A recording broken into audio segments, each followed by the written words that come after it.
धार्मिक मान्यताओं के अनुसार जितिया व्रत की 3 कहानियां हैं।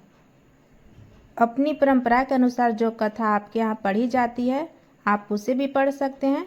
इसमें पहली कहानी सियारिन वाली है और दूसरी जितवाहन बाबा की है और तीसरी भगवान श्री कृष्ण से जुड़ी हुई है। तो पहले वीडियो में हमने आपको बताया था चील और सियारिन वाला कहानी, लेकिन अब हम दूसरा कथा कहेंगे जितवाहन बाबा का। तो आप लोग ध्यान से प्लीज कथा सुनिएगा।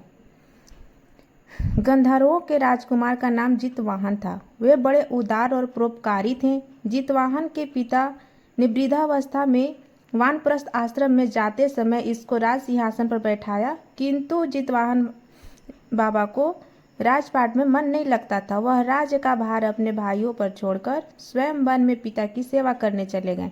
वन में ही जितवाहन को मल्लवती नामक राजकन्या से भेंट हुई। दोनों में प्रेम हो गया। एक दिन जब वन में भ्रमण करते हुए जितवाहन काफी आगे चले गए, तब उन्हें एक वृद्धा विलाप करते हुए दिखी।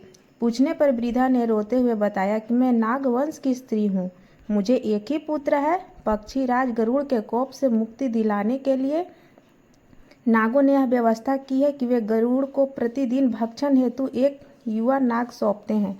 आज मेरे पुत्र शंखचूड़ की बलि का दिन है। आज मेरे पुत्र के जीवन पर संकट है और थोड़ी देर बाद मैं पुत्र विहीन हो जाऊंगी। एक स्त्री के लिए इससे बड़ा दुख क्या होगा कि उसके जीते जी उसका पुत्र ना रहे।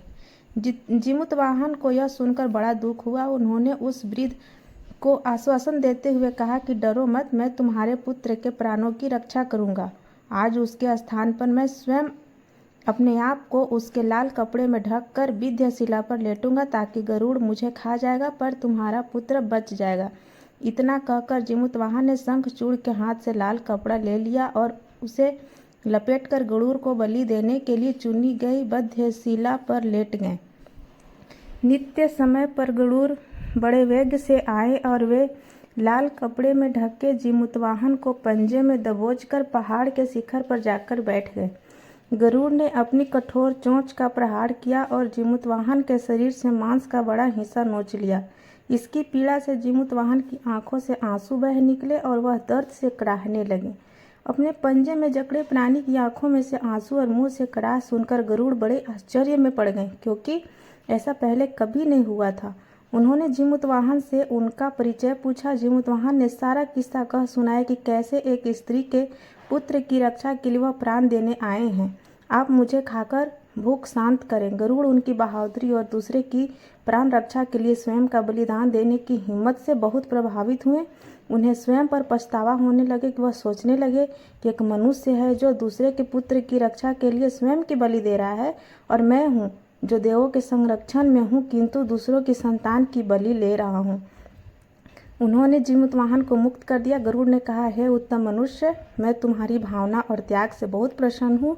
मैं तुम्हारे शरीर पर जो घाव किए हैं मैं उसे ठीक कर देता हूँ। तुम अपनी प्रसन्नता के लिए मुझसे कोई वरदान मांगो।